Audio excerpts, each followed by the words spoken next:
What's up, Gamer Nation? I'm your host, Armturret, back with another devlog. Today we'll be talking about balance, and more balance. So let's get right into it. This bit sucks.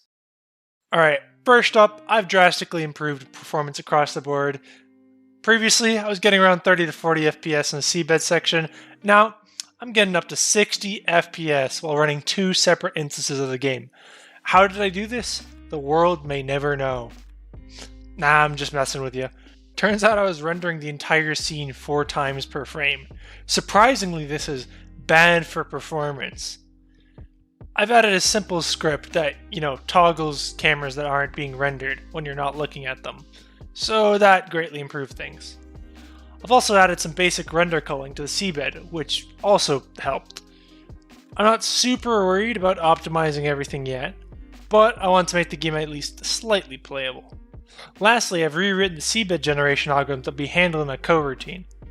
Essentially, I've distributed level generation across multiple frames. This makes it easier to mask over with a loading screen later on. Aside from this, I worked a lot on rebalancing the enemies. I've increased enemy spawns across the board. Splitter type enemies were especially affected by my changes.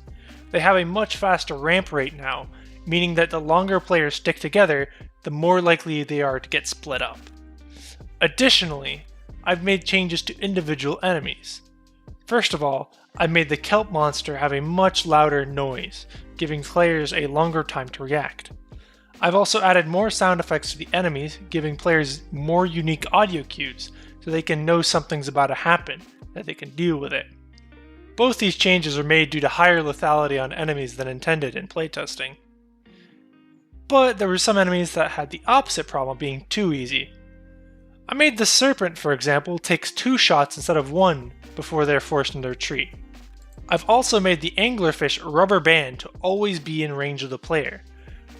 Both of these changes were made since, the player might not see them, or if they do see them, they could just get told to piss off immediately.